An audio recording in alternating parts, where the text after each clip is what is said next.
Алена Косторная уникальная фигуристка во многих отношениях. Чемпионка Европы и победительница финала Гран-при Алена Косторная в этом межсезонье сначала перешла от Этери Тутберидзе к Елене Буяновой, а затем перенесла операцию, восстановление после которой займет приблизительно полгода. В такой ситуации рассчитывать на триумфальное возвращение на лед не приходится. В принципе, для 19-летней фигуристки положение дел довольно обычное, но все-таки в случае с Косторной есть одно обстоятельство, которое выводит его из ряда вон.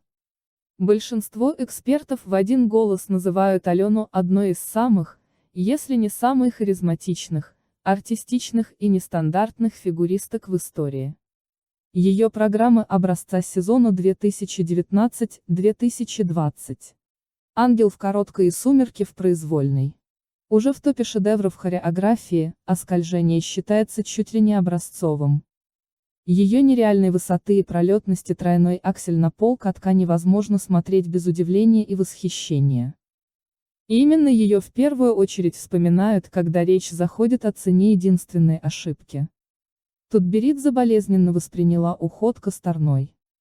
После блистательного сенсационного сезона Косторная шокировала болельщиков решением покинуть тренерский штаб Этери Тутберидзе, где ей помогли завоевать главные титулы сезона. Сама Этери Георгиевна восприняла переход Косторной к Евгению Плющенко болезненно. «Приходят к нам милые, добрые, с открытым взглядом, желающие добиться результатов, доказать себе и другим. Проходит время, мы продуктивно работаем и добиваемся порой колоссальных результатов. А дальше такое ощущение, что внешний мир влияет на наших милых и добрых. Появляются все новые и новые условия для продолжения совместной работы, как повышение платы за любовь», писала Тутберидзе в июле 2020-го. Косторная не была бы Косторной, если бы не отреагировала на пост бывшего тренера.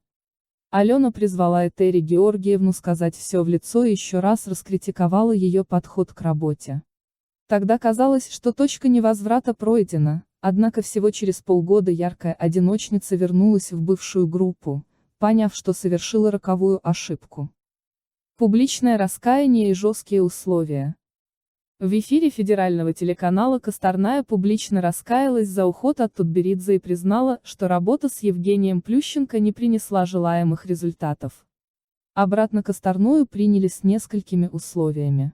Во-первых, она не имела права перечить тренерам. Во-вторых, должна была в короткий срок восстановить тройной аксель. С этой задачей Алена справилась, но наверстать упущенное уже не получилось. В олимпийском сезоне Косторная дважды поднималась на пьедестал этапов Гран-при, но во время подготовки к чемпионату России сломала руку и выбыла из гонки за Пекин.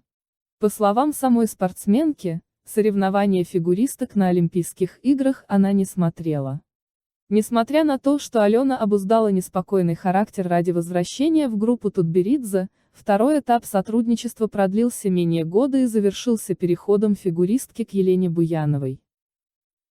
Нельзя однозначно сказать, что Косторная осталась бы лидером мирового фигурного катания, если бы не ушла к Плющенко, зато очевидно другое. Переход был величайшей глупостью и, по сути, угробил карьеру одной из самых талантливых фигуристок в истории. Судя по всему, понимает это и сама фигуристка, но есть ошибки, которые уже не исправить. Остается надеяться, что полученный опыт и сделанные выводы помогут Алене грамотнее строить карьеру на новом поприще, каким бы оно ни было.